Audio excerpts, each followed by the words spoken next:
ശക്തമായ പോരാട്ടം നടക്കുന്ന നിയമസഭാ മണ്ഡലങ്ങളിൽ ഒന്ന്. ഇത്തവണ പോരാട്ടത്തിനിറങ്ങുന്ന സ്ഥാനാർത്ഥികൾ ആരൊക്കെയാണ് എന്ന് നമുക്ക് ആദ്യം നോക്കാം.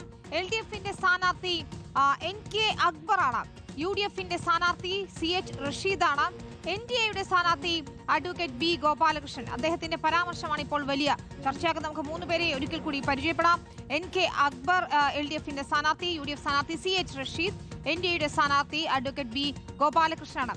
പ്രചാരണം വലിയ രീതിയിൽ നടക്കുമ്പോൾ അവിടെ പക്ഷേ വർഗീയ പരാമർശങ്ങൾ പാടില്ല എന്നത് തന്നെയാണ് അല്ലെ. ഗുരുവായൂർ ഹിന്ദു MLA വേണമെന്ന വിവാദ പരാമർശം പക്ഷെ ആവർത്തിക്കുകയാണ് BJP-യുടെ സ്ഥാനാർത്ഥി B ഗോപാലകൃഷ്ണൻ. കേസ് കൊടുത്തും ഭയപ്പെടുത്തിയും തന്നെ പിന്തിരിപ്പിക്കാൻ കഴിയില്ല എന്നാണ് അദ്ദേഹം ഇന്ന് പറഞ്ഞത്. ഗുരുവായൂരിൽ ഹിന്ദു MLA ഉണ്ടാകരുതെന്നാണ് കോൺഗ്രസ് CPM താല്പര്യം എന്ന് കൂടിയാണ് ഗോപാലകൃഷ്ണൻ പറഞ്ഞു വെക്കുന്നത്.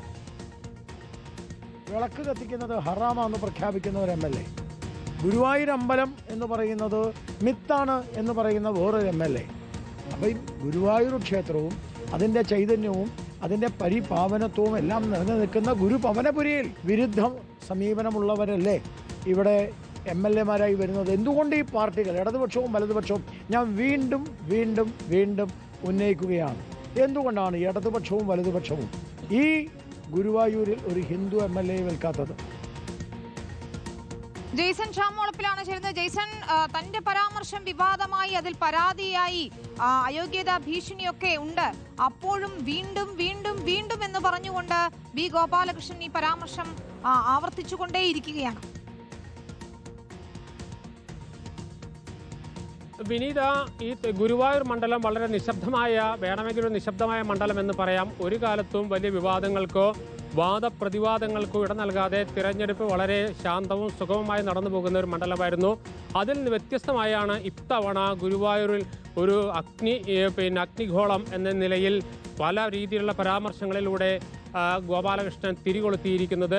കഴിഞ്ഞ തെരഞ്ഞെടുപ്പ് ചരിത്രം നാം പരിശോധിക്കേണ്ടതുണ്ട്. അത് ഇത്തവണ പ്രധാനമായും UDF സ്ഥാനാർത്ഥി ഉന്നയിച്ച അതിൻ്റെ കണക്ക് കൂടി അവതരിപ്പിക്കുന്നുണ്ട്. കഴിഞ്ഞ നിയമസഭാ തെരഞ്ഞെടുപ്പിൽ BJP സ്ഥാനാർത്ഥിയായി നോമിനേഷൻ കൊടുത്ത ഇപ്പോഴത്തെ അവിടുത്തെ ജില്ലാ പ്രസിഡന്റ്, അവരുടെ നോർത്ത് ജില്ലാ പ്രസിഡന്റായ നിവേദിത, അവരുടെ അപേക്ഷ തള്ളിപ്പോയി, നോമിനേഷൻ തള്ളിപ്പോയി. പകരം ഒരു സ്വതന്ത്ര സ്ഥാനാർത്ഥിയെ പിന്തുണയ്ക്കാനുണ്ടായത്. അതിനു മുമ്പ് നടന്ന ലോക്സഭാ തെരഞ്ഞെടുപ്പിൽ 33,000 വോട്ടായിരുന്നു അന്ന് BJP-ക്ക് ഉണ്ടായിരുന്നു. പക്ഷേ കഴിഞ്ഞ നിയമസഭാ തെരഞ്ഞെടുപ്പിൽ അത് 6,000-ആയി ചുരുങ്ങി. അതായത് BJP പിന്തുണച്ച സ്വതന്ത്ര സ്ഥാനാർത്ഥിക്ക് ലഭിച്ചത് 6,000 വോട്ടാണ്. ആ വോട്ട് LDF-ന് കൈമാറി എന്നതാണ് പ്രധാനമായി UDF ഉന്നയം ആരോപിച്ചത്. അതുപോലും ഈ ഘട്ടത്തിലാണ് ആരോപിക്കുന്നത്. അത്രയേറെ ശാന്തമായി തെരഞ്ഞെടുപ്പ് നടന്നിരുന്ന ഒരു ഗുരുവായൂർ മണ്ഡലത്തിൽ സത്യത്തിൽ പുതിയ ആശയങ്ങളും വാദങ്ങളും വർഗീയ പരാമർശങ്ങളുമായി ഇപ്പോൾ B ഗോപാലകൃഷ്ണൻ രംഗത്തെത്തുന്നു. കഴിഞ്ഞ 6 മാസമായി കൊടുങ്ങല്ലൂരിൽ അദ്ദേഹം തിരഞ്ഞെടുപ്പ് പ്രവർത്തനത്തിന് മുന്നോടിയായുള്ള പ്രവർത്തനങ്ങൾ നടത്തി വരികയായിരുന്നു. കൊടുങ്ങല്ലൂർ അദ്ദേഹത്തിന് ഉറപ്പിച്ചിരുന്നൊരു സീറ്റായിരുന്നു. BJP-യെ സംബന്ധിച്ചിടത്തോളം ശക്തമായ അടിത്തറയുള്ള മണ്ഡലമാണ് കൊടുങ്ങല്ലൂർ. അതുകൊണ്ട് തന്നെ B ഗോപാലകൃഷ്ണൻ അവിടെ മത്സരിക്കുമെന്ന് ഉറപ്പായിരുന്നു. പക്ഷേ അവസാന ഘട്ടത്തിൽ അത് 2020 കൈമാറി. അതോടുകൂടി അവിടുത്തെ BJP പ്രവർത്തകരും RSS നേതാക്കൾ ഉൾപ്പെടെയുള്ളവർ വലിയ അസംതൃപ്തിയുണ്ടായിരുന്നു. ചെറിയ തോതിൽ B ഗോപാലകൃഷ്ണൻ അത് പുറത്തേക്ക് പ്രകടിപ്പിക്കുകയും ചെയ്തിരുന്നു. പിന്നീട് അദ്ദേഹം എത്തിച്ചേരുന്നത് ഗുരുവായൂരിലാണ്. ഗുരുവായൂരിൽ വളരെ കുറച്ച് സമയം മാത്രമേ തിരഞ്ഞെടുപ്പ് പ്രവർത്തനങ്ങൾക്കുള്ളൂ എന്നതാണ് ഏറ്റവും പ്രധാനപ്പെട്ട വിഷയം. പക്ഷേ ആ കുറഞ്ഞ സമയത്തിനുള്ളിൽ ഗോപാലകൃഷ്ണൻ തുറന്നുവിട്ടിരിക്കുന്ന വലിയ ഭൂതത്തെയാണ് സാമൂഹ്യമായ രാഷ്ട്രീയ ധ്രുവീകരണം നടത്തി, മത ധ്രുവീകരണം നടത്തി വോട്ട് പിടിക്കുന്ന ലക്ഷ്യം എന്നതാണ് പ്രധാനമായി വരുന്ന ആരോപണം. ഈ ആരോപണം സംബന്ധിച്ച് നിരവധി പരാതികൾ തെരഞ്ഞെടുപ്പ് കമ്മീഷന് പോയിട്ടുണ്ട്. കമ്മീഷൻ പരിശോധിക്കുകയാണ്. ഏതായാലും അദ്ദേഹം അതിൽ നിന്ന് പിൻവാങ്ങാൻ തയ്യാറല്ല എന്ന് ആവർത്തിച്ച് പറയുകയാണ്. വരും ദിവസങ്ങളിൽ ഇത്തരത്തിലുള്ള പരാമർശങ്ങൾ, രാഷ്ട്രീയ ധ്രുവീകരണ പരാമർശങ്ങൾ മണ്ഡലത്തെ ഏറെ സജീവമാക്കും, ഏറെ ചൂടുള്ളതാക്കും എന്ന കാര്യത്തിൽ യാതൊരു സംശയവുമില്ല. അതാണ് ഗുരുവായൂർ അങ്ങനെ ഒരു സ്പോട്ടഡ് മണ്ഡലമായി മാറുകയാണ്. B ഗോപാലകൃഷ്ണൻ തന്റെ വിവാദ പരാമർശം ആവർത്തിക്കുമ്പോൾ അതിന്റെ അലയൊലികൾ എല്ലായിടത്തും ഉണ്ട് എന്നതാണ്.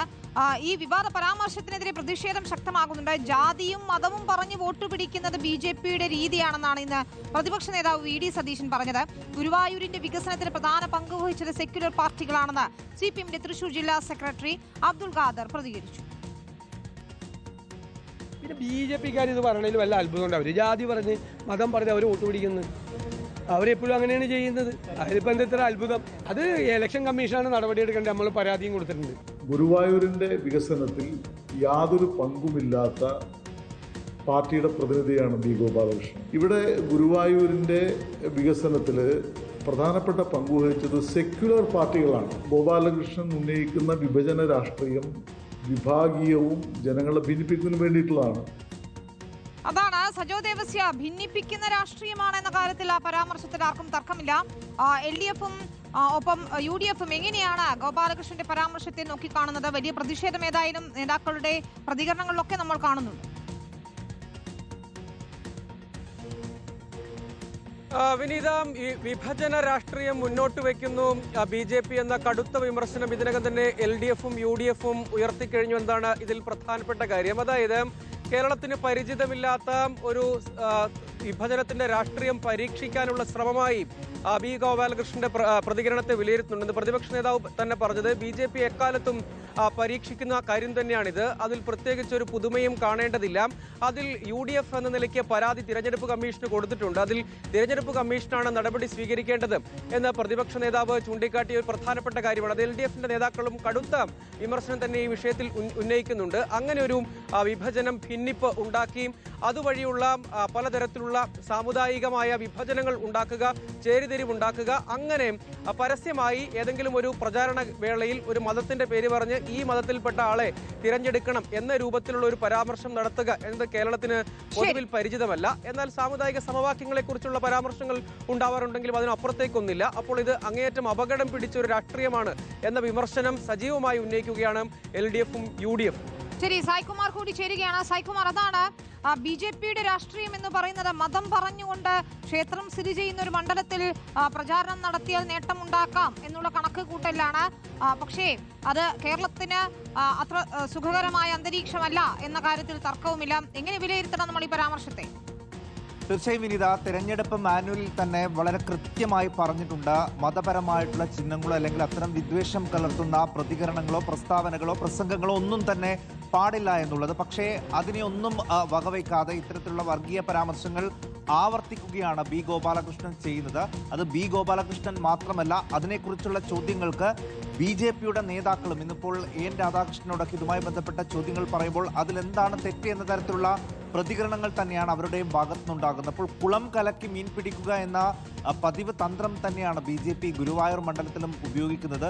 ക്ഷേത്രനഗരമാണ്, അല്ലെങ്കിൽ ക്ഷേത്രം സ്ഥിതി ചെയ്യുന്ന മണ്ഡലമാണ്, അവിടെ എന്തുകൊണ്ടൊരു ഹിന്ദു MLA വരുന്നില്ല എന്നൊക്കെയുള്ള തീർത്തും ബാലിശമായ ചോദ്യങ്ങൾ ഉന്നയിച്ചുകൊണ്ട് വോട്ടർമാർക്കിടയിൽ ഒരു ഭിന്നിപ്പ് സൃഷ്ടിക്കാനുള്ളൊരു ശ്രമമാണ് ബി ഗോപാലകൃഷ്ണൻ എന്ന BJP സ്ഥാനാർത്ഥി നടത്തുന്നത്. അത് മാത്രമല്ല, അദ്ദേഹം മലപ്പുറത്തിന്റെ കാര്യമൊക്കെ അവിടെ ആവർത്തിച്ച് പറയുകയും ചെയ്യുന്നു. അങ്ങനെ സ്ഥാനാർത്ഥിയെ നിർത്തുന്നത് ഒരു മതത്തിന്റെ പേരിലാണ് എന്ന രീതിയിലുള്ള ഒരു ചർച്ച ഈ തെരഞ്ഞെടുപ്പ് സമയത്ത് ഉണ്ടാക്കിയെടുക്കുക എന്നുള്ളത് തന്നെയാണ് BJP ലക്ഷ്യമിടുന്നതിന്. അതിന് അദ്ദേഹം ഉപയോഗിക്കുന്നത് ഈ ഗുരുവായൂർ മണ്ഡലമാണ്. ഗുരുവായൂർ നമുക്കറിയാം ഏകദേശം 50% മുസ്ലിം വിഭാഗം ഉള്ള ഒരു മണ്ഡലം കൂടിയാണ്. 48% ഹിന്ദു വിഭാഗവുമുണ്ട്. ഗുരുവായൂർ എന്ന ലോകപ്രശസ്തമായ ക്ഷേത്രം കൂടി സ്ഥിതി ചെയ്യുന്ന ഒരു മണ്ഡലം കൂടിയാണ്. അവിടെ എന്തുകൊണ്ട് ഇടതുപക്ഷം ഒരു ഹിന്ദു നാമധാരിയായിട്ടുള്ള ഒരു സ്ഥാനാർത്ഥി നിർത്തുന്നില്ല എന്നുള്ളതാണ് ചോദ്യം. BJPയെ സംബന്ധിച്ച് അത് വലിയ സംഘടനാ അടിത്തറയുള്ള ഒരു മണ്ഡലമല്ല. കഴിഞ്ഞ തെരഞ്ഞെടുപ്പിൽ നമ്മൾക്ക് ഓർമ്മയുണ്ട്, അവിടെ സ്ഥാനാർത്ഥിയുടെ നാമനിർദ്ദേശ പത്രിക പോലും തള്ളപ്പെടുന്ന ഒരു സാഹചര്യമുണ്ട്. അപ്പോൾ അവിടെ അടിത്തറയുണ്ടാക്കാൻ, ഈ രീതിയിൽ വർഗീയത പറഞ്ഞ് അടിത്തറയുണ്ടാക്കാനുള്ളൊരു ശ്രമം കൂടിയാണ് ഇപ്പോൾ BJP നടത്തുന്നത്. അതിനെതിരെയാണ് ഇപ്പോൾ പരാതി പോയതും മുഖ്യ തെരഞ്ഞെടുപ്പ് ഓഫീസർ തന്നെ അദ്ദേഹത്തിന്റെ പ്രസ്താവന പരിശോധിക്കാൻ തീരുമാനിച്ചിട്ടുള്ളത്. ശരി,